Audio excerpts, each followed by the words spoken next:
Hello and welcome back to our channel Saks tutorials. और दोस्तों, जैसा कि मैं आज आपके लिए कुछ नया लेके आया हूँ। आज का कंटेंट हमारा है आईपीओ। आईपीओ क्या होता है? बहुत सारा आप शेयर मार्केट में आपने सुना होगा कि फलानी कंपनी का आईपीओ आ रहा है, आईपीओ में पैसा लगाना है, आईपीओ में काम किया जाए। तो ये जो आईपीओ होता है वो क्या है, इसको मैं बहुत ही सरल शब्दों में आपको बताऊंगा कि एक्चुअली आईपीओ की मीनिंग क्या होती है। आईपीओ वो होता है दोस्तों, जैसे कि अगर कोई कंपनी है, जैसे मान लीजिए कि ए बी सी कोई कंपनी है, ठीक है। अब इनको जो है, इनको अपना बिजनेस एक्सपेंड करना है। देखिए, आईपीओ मतलब आईपीओ वो होता है कि आपको पब्लिक से पैसा चाहिए। इसका फुल फॉर्म होता है इनिशियल पब्लिक ऑफरिंग। ये होता है आईपीओ। अब आईपीओ का मीनिंग होता है कि हमको हमारी कंपनी में को एक्सपेंड करने के लिए या कुछ भी बढ़ाने के लिए हमको पैसे की जरूरत है। अब इस कंपनी को मान लीजिए, ये एक कोई क्लॉथ बनाने या ब्रेड बनाने या कोई भी किसी चीज बनाने की एक कंपनी एबीसी है, ठीक है। अब इनको चाहिए कि अब मेरा काम ठीक ठाक, मेरी कंपनी ठीक ठाक चल रही है, अब मुझे अपनी कंपनी में कारोबार बढ़ाना है, देश विदेश में फैलाना है। तो ये एक काम करेंगे, इनको चाहिए रहेगा पैसा। अब ये पैसा अगर मान लीजिए इनके पास नहीं है, तो उस कंडीशन में ये अपना जो है आईपीओ लॉन्च कर सकते हैं। तो एक तो ये हो गया कि इनको जो है अपना बिजनेस को, कंपनी को एक्सपेंड करना है। और दूसरा तीसरा भी होता है, जो मैं आपको ये बताऊंगा कि जैसे कि अब इस कंपनी पे मान लीजिए बहुत सारा उधार है या कंपनी थोड़ा सा, कंपनी को पैसा चाहिए अपनी कंपनी को सुधारने के लिए या डेट उतारने के लिए वगैरह करने के लिए उसको पैसा चाहिए।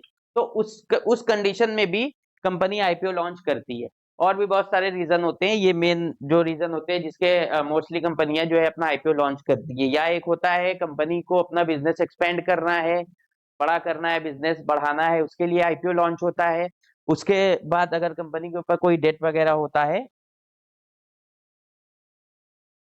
तो इस कंडीशन में भी कंपनियां जो है अपना आईपीओ लॉन्च करती हैं। अब आईपीओ लॉन्च करने का तरीका होता है, सबसे पहले आईपीओ लॉन्च मतलब कि आपने एक्सचेंज सुना होगा, एक्सचेंज जैसे बीएससी एनएससी होता है ना, Bombay stock exchange, national stock exchange.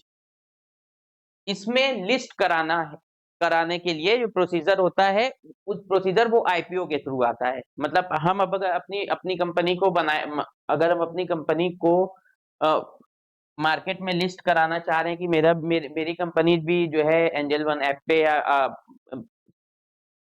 Demat के अकाउंट के ऐप पे दिखे, तो उस कंडीशन में मुझे सबसे पहले अपनी कंपनी को जो है बीएससी एनएससी के साथ टाई अप कराना पड़ेगा।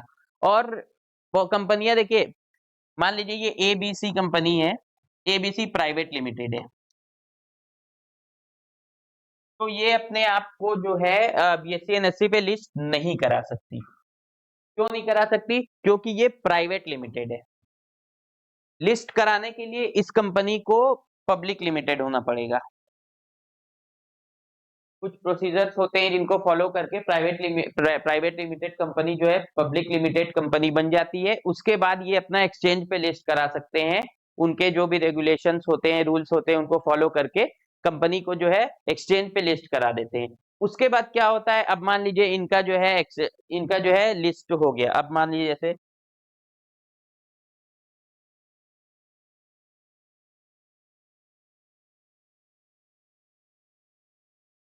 जैसे इन एबीसी कंपनी का आईपीओ जो है लिस्ट हो गया, मतलब इन्होंने अपनी कंपनी जो है पब्लिक लिमिटेड कर दी।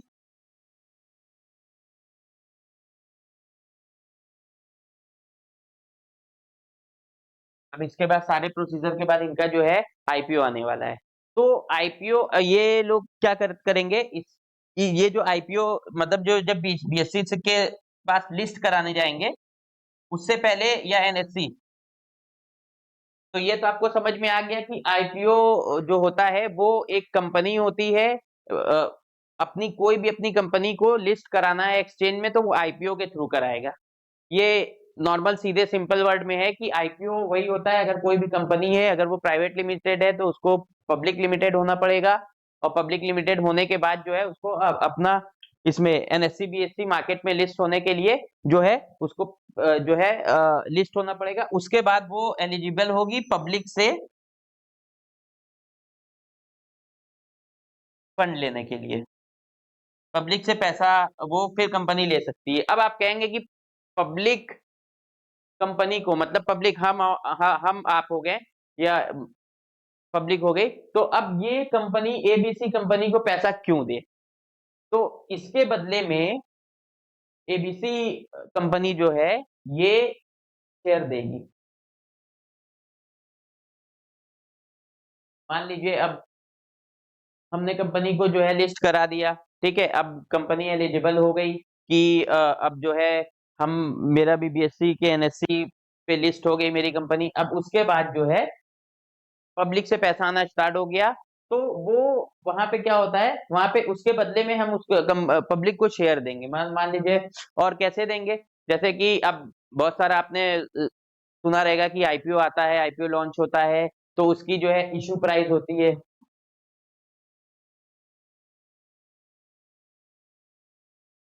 इशू प्राइस मान लीजिए अगर 70 रुपए से हुई, 70 से 75 के बीच में इशू प्राइस हुई रेंज।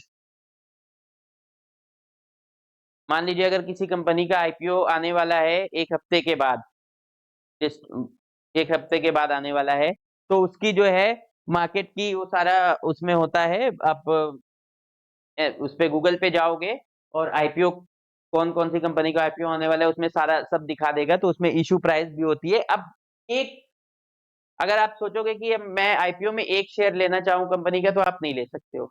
उसमें सारा दिया रहेगा कि एक कंपनी जो है, मान लीजिए अगर कंपनी के पास 100 शेयर है, ठीक है, कंपनी के पास 100 शेयर है, तो इसमें भी कुछ कोटा होता है। जैसे कि अगर मान लीजिए एक कंपनी ने अपना आईपीओ लॉन्च किया, उसके बाद कंपनी के पास 100 शेयर है, इसमें जो है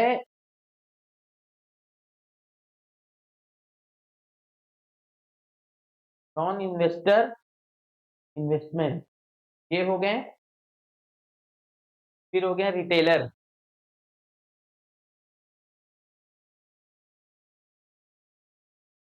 ये लोग जैसे म्यूचुअल फंड वगैरह हो गया, म्यूचुअल फंड की कंपनी हो गई, इंश्योरेंस की कंपनी हो गई, ये लोग जो हैं ये हाई नेटवर्थ में आते हैं। ऐसे high net worth investors, non investor investor in investment, तो ये लोग जो होते हैं इनका 15-50% का इनका कोटा होता है।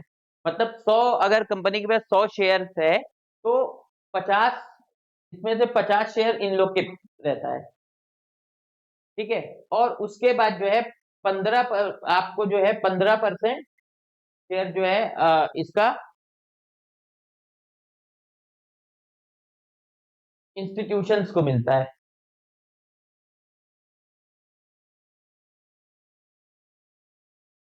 15% इंस्टीट्यूशंस को मिलता है। उसके बाद आता है 35% जो शेयर रहता है इसका, ये रिटेलर के लिए होता है।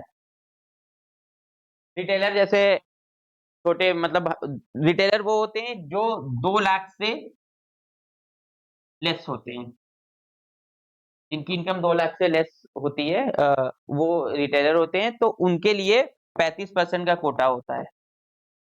वो मतलब 100, मतलब 100 अगर शेयर है कंपनी में, तो 50 तो ये लोग ले जाते हैं, जैसे म्यूचुअल फंड हो गया, आपका इंश्योरेंस कंपनी वगैरह हो गई, तो इनका 50% का कोटा होता है।